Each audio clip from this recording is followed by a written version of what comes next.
Houve um tempo em que as pessoas sabiam onde estava o bem, sabiam onde morava o mal. As regras eram claras, a moral vinha de cima, como um decreto divino. Os bons obedeciam, os maus transgrediam.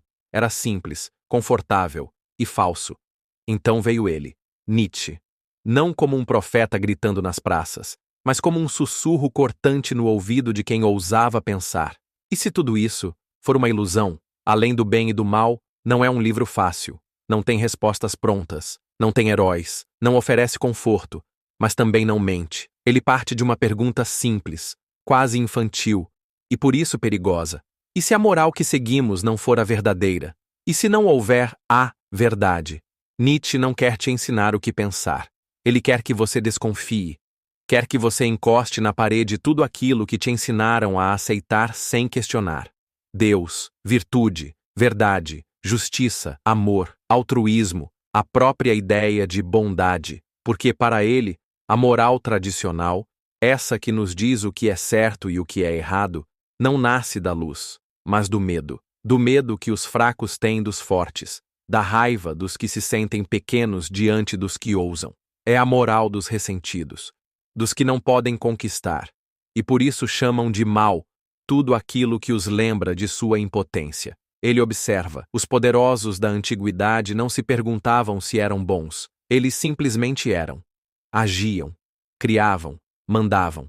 E depois, chamavam isso de virtude. Só que, com o tempo, os fracos, os escravos, os oprimidos, os desprezados, inverteram o jogo. Como não podiam vencer com força, venceram com discurso, transformaram a humildade em valor, a obediência em mérito, o sofrimento em pureza, e criaram uma moral que chamava de maldade tudo aquilo que cheirava à potência.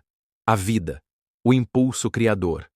Nietzsche chama isso de revolta dos escravos na moral. Mas cuidado! Ele não está dizendo que os poderosos antigos eram justos. Ele está dizendo que o critério de justiça sempre veio depois e sempre teve dono.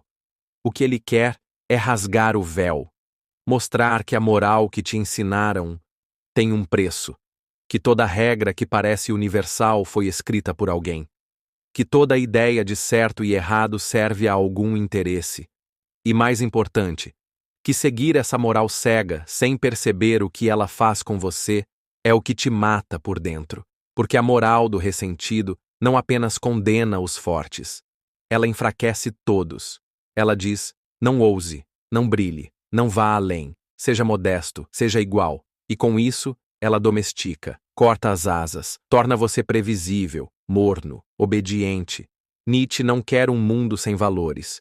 Ele quer um mundo com novos valores. Valores que nasçam da afirmação da vida, não do medo dela. Ele propõe uma moral dos fortes, não dos cruéis, mas dos criadores. Gente que não precisa de aprovação, que não busca aplausos, que age não por dever, mas por potência. Alguém que ama, não porque amar é o certo, mas porque transborda. Alguém que diz sim à vida, mesmo quando ela dói. Porque para Nietzsche, o problema da moral tradicional não é apenas mentir sobre o que é bom. É mentir sobre o que é possível. Ela diz que o sofrimento é castigo. Ele diz, o sofrimento é matéria-prima. É através dele que se cresce, que se cria, que se supera. Tudo que não me mata, me fortalece. Ele escreve isso não como autoajuda, mas como provocação. Ele quer que você se pergunte, quantas coisas na sua vida você faz só porque disseram que devia? Quantos desejos você sufoca porque foram chamados de errados? Quantas ideias você nunca ousou ter porque alguém, em algum momento, decidiu por você o que é bom pensar? Nietzsche acredita que a liberdade começa onde termina o medo de pensar com a própria cabeça. E por isso ele incomoda. Ele pisa em nervos expostos. Ele ri da hipocrisia. Ele desmonta ídolos e depois chuta os escombros. Ele escreve com raiva, mas também com um tipo de amor, o amor pela potência humana que ainda pode nascer, se você tiver coragem. Mas coragem para quê? Para aceitar que você está sozinho, que não existe certo universal, que ninguém virá te salvar, que a vida é caos, e mesmo assim, vale a pena. que viver plenamente é criar seus próprios valores, não como capricho, mas como responsabilidade. A responsabilidade de ser autor da própria existência. Nietzsche não acredita em céu, mas acredita em altura. Ele não quer que você seja moral. Quer que você seja inteiro, autêntico, imprevisível, fiel àquilo que pulsa em você, mesmo que o mundo inteiro chame isso de loucura. E aqui entra a parte mais dura. Viver assim tem um preço. Significa perder pertencimento, ser mal interpretado, andar só, causar incômodo, mas também significa respirar fundo, rir de verdade, desejar com o corpo inteiro, criar sem medo do julgamento e talvez, pela primeira vez, sentir-se vivo.